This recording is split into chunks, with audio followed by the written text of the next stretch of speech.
এখন আমাদের শুরু হচ্ছে ক্রোমোজোম চ্যাপ্টার, জীবনের প্রবাহমানতা, কোষ ও কোষ বিভাজন, কোষচক্র, সেল ডিভিশন, এই চ্যাপ্টার এপিসোড 3। এখন শুরু হলো সেল ডিভিশন এপিসোড 3। ক্রোমোজোমের বিষয় নিয়েই কিন্তু আলোচনা হবে। তাহলে তোমরা রেডি? এখন তোমাদের ক্রোমোজোমের গঠন বর্ণনা করো, এই প্রশ্নের উত্তরটা সলভ করার চেষ্টা করব। তাহলে তোমরা ক্রোমোজোম দেখতে পাচ্ছ, ক্রোমোজোমের গঠন। ক্রোমোজোম কোথায় থাকে? প্রথমেই প্রশ্ন হবে ক্রোমোজোম কোথায় থাকে।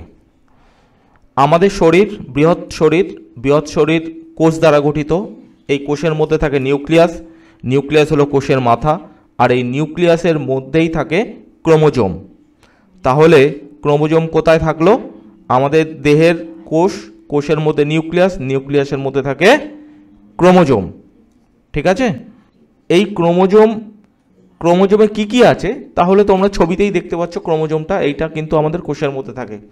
টেলোমিয়ার দেখতে পাচ্ছ, সেন্ট্রোমিয়ার দেখতে পাচ্ছ, সিস্টার ক্রোমাটিড। দেখো সিস্টার ক্রোমাটিড, এটা কিন্তু খুব ইম্পর্টেন্ট, এই সিস্টার ক্রোমাটিড এই অংশটা। কারণ সিস্টার ক্রোমাটিড একই ক্রোমোজোমের দুটো বাহু। সিস্টার ক্রোমাটিড কি? একই ক্রোমোজোমের দুটো বাহু।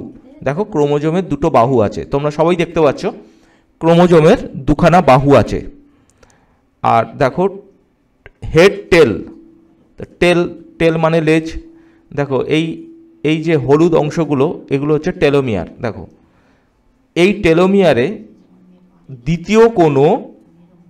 দ্বিতীয় কোনো ক্রোমোজোম এর সঙ্গে জুড়বে না বা এর সঙ্গে জুড়ে থাকবে না।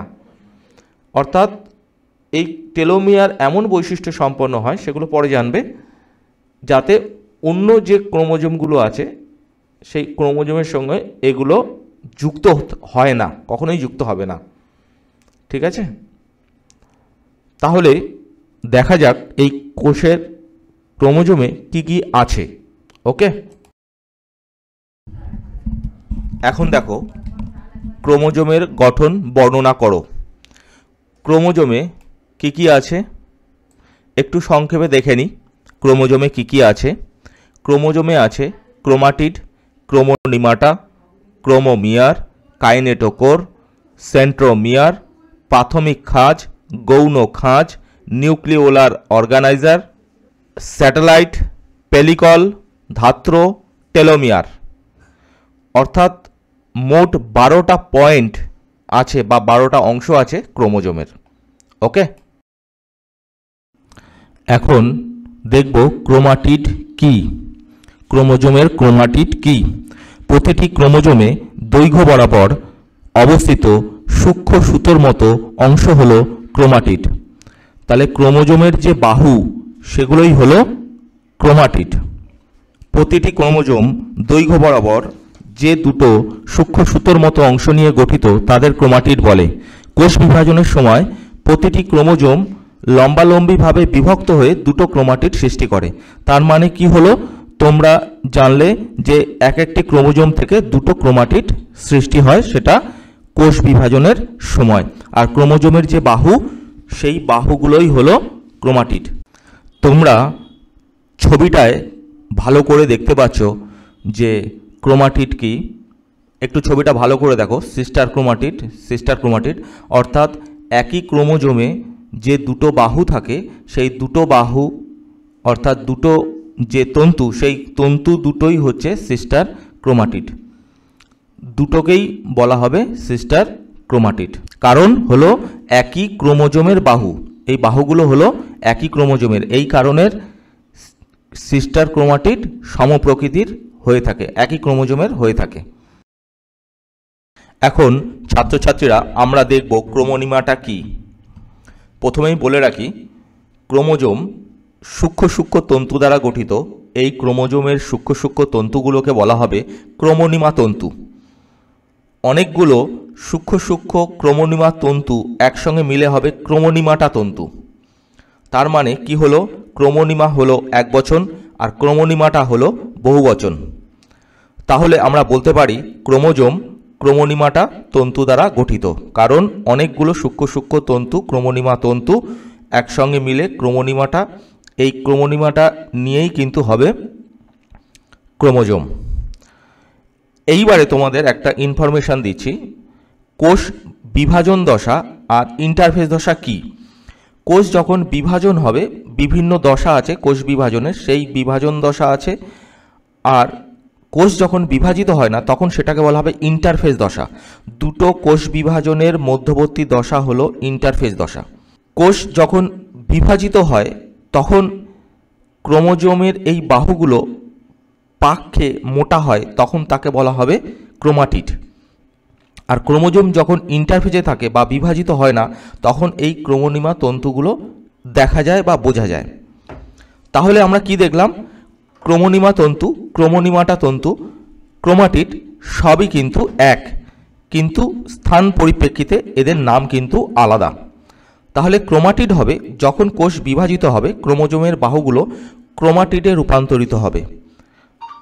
আর যখন এই ক্রোমোজোম বিভাজিত হবে না তখন ইন্টারফেজ, তখন ক্রোমোজোম এই ক্রোমোনিমা তন্তু দ্বারা গঠিত বোঝা যাবে বা দেখা যাবে, এবং এই অনেক ক্রোমোনিমা তন্তু একসঙ্গে মিলে ক্রোমোনিমাটা তন্তুতে রূপান্তরিত হয়। তাহলে ক্রোমোনিমাটা তন্তু দ্বারা এই ক্রোমোজোমটা গঠিত।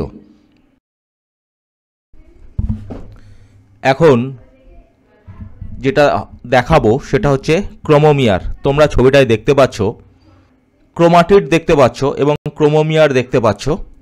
তাহলে ক্রোমোমিয়ার কাকে বলবো? ক্রোমোজোম ক্রোমোনিমা তন্তু দ্বারা গঠিত।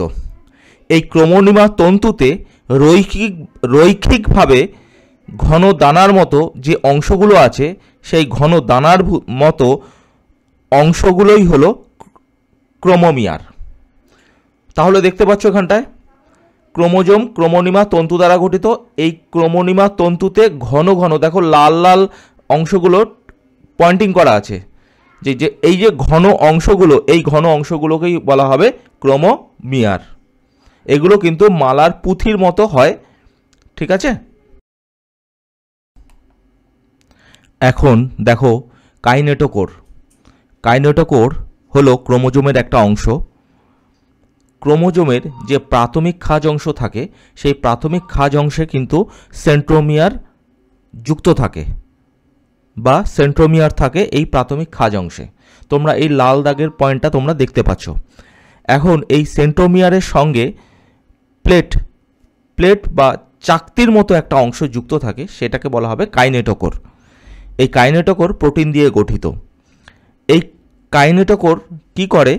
এই কাইনেটোকোরের সঙ্গে স্পিন্ডল অনুনালিকা যুক্ত হয় এবং যখন দুই মেরুর দিকে ক্রোমোজোম চালিত হয়, এই দুই মেরুর দিকে চালিত হওয়ার সময় স্পিন্ডলগুলো এর সঙ্গে যুক্ত হয় এবং দুই মেরুর দিকে ক্রোমোজোমগুলো অগ্রসর হতে থাকে। তাহলে আমরা সংক্ষেপে বলতে পারি এই কাইনেটোকোর কোষ বিভাজনের সময়, কোষ বিভাজনের অ্যানাফেজ দশায় ক্রোমোজোমগুলিকে দুই মেরুর দিকে চালিত করতে সাহায্য করে। এখন দেখব সেন্ট্রোমিয়ার কি। দেখো ক্রোমোজোমের যে প্রাথমিক খাঁজ অংশে একটি ঘন অংশ আছে, এই প্রাথমিক খাঁজ অংশে যে ঘন অংশটি আছে এটাই হলো সেন্ট্রোমিয়ার। এটি ক্রোমোজোমের দুটো ক্রোমাটিডকে পরস্পরের সঙ্গে যুক্ত করে রাখে। তাহলে এই সেন্ট্রোমিয়ারের কাজ হলো ক্রোমোজোমের দুটো ক্রোমাটিডকে পরস্পর যুক্ত করে রাখে এবং এই সেন্ট্রোমিয়ার কোষ বিভাজনের সময় ব্রেনতন্তুর সঙ্গে যুক্ত থাকে। ক্রোমোজোমে সাধারণত একটি সেন্ট্রোমিয়ার থাকে, তবে কিছু কিছু ক্ষেত্রে এক বা একাধিক সেন্ট্রোমিয়ার থাকতে পারে। আবার ক্রোমোজোম সেন্ট্রোমিয়ার বিহীন হতে পারে।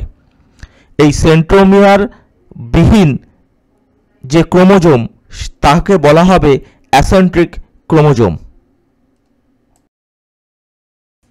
এখন আমরা জানব মুখ্য খাঁজ বা প্রাথমিক খাঁজ কি।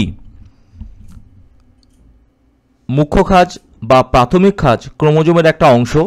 একে প্রাথমিক খাঁজ বলবো কেন?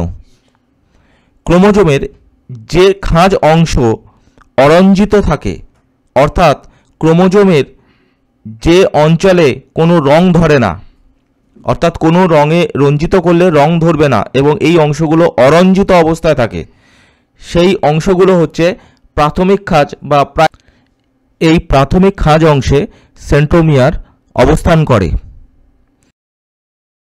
এখন দেখো গৌণ খাঁজ। প্রাথমিক খাঁজ ছাড়াও ক্রোমোজোমে আরেকটি খাঁজ থাকে, যে খাঁজ অংশে কিন্তু কোনো সেন্ট্রোমিয়ার থাকে না। এই খাঁজ অংশে কোনো সেন্ট্রোমিয়ার থাকে না, দেখো লাল দাগ দিয়ে এটা আইডেন্টিফাই করা আছে। তাহলে ক্রোমোজোমের যে খাঁজ অংশে কোনো সেন্ট্রোমিয়ার থাকবে না সেটাই হচ্ছে গৌণ খাঁজ। তাহলে গৌণ খাঁজ কি বোঝা গেল? এই গৌণ খাঁজ কী কাজ করে সেটা পরে বলে দিচ্ছি। তোমরা সবাই নিউক্লিয়াসের গঠন সম্পর্কে জানো। নিউক্লিয়াসের মধ্যে অনেক কিছু আছে, তার মধ্যে একটি উল্লেখযোগ্য হচ্ছে নিউক্লিওলাস। নিউক্লিওলাস আসলে কি? নিউক্লিওলাস দেখবে নিউক্লিয়াসের মধ্যে ঘন একটা অংশ। আসলে নিউক্লিওলাস হলো এ গ্রুপ অফ আরএনএ, একগুচ্ছ আরএনএ এক জায়গায় অবস্থান করে ঘন কালো অংশ গঠন করে। এই গ্রুপ অফ আরএনএ বা একগুচ্ছ আরএনএই হলো কিন্তু নিউক্লিওলাস। এর কাজ হলো শুধুমাত্র প্রোটিন তৈরি করা। এখন এর সঙ্গে কি সম্পর্ক নিউক্লিওলার অর্গানাইজার? নিউক্লিওলার অর্গানাইজার এখানে দেখো ক্রোমোজোমের যে গৌণ খাঁজ আছে যেখানে সেন্ট্রোমিয়ার থাকে না, সেই অঞ্চলগুলো কিন্তু এখানে এই নিউক্লিওলাস গঠন করে। অর্থাৎ এই গৌণ খাঁজ থেকেই কিন্তু এই অঞ্চলটি নিউক্লিওলাস গঠনে সাহায্য করে বলেই একে নিউক্লিওলার অর্গানাইজার বলা হবে। অর্থাৎ এই গৌণ খাঁজ অংশই নিউক্লিওলাস গঠনে সাহায্য করে, যে নিউক্লিওলাসটা প্রোটিন তৈরি করে, আর এই নিউক্লিওলাস গঠনে সাহায্য করে বলে এই গৌণ খাঁজ অংশটা নিউক্লিওলার অর্গানাইজার বলা হবে। দেখো এবার স্যাটেলাইট। স্যাটেলাইট দেখো ক্রোমোজোম আছে, ক্রোমোজোমের যে প্রান্তে যে ফোলা অংশটা আছে এই ফোলা অংশটাই হচ্ছে স্যাটেলাইট।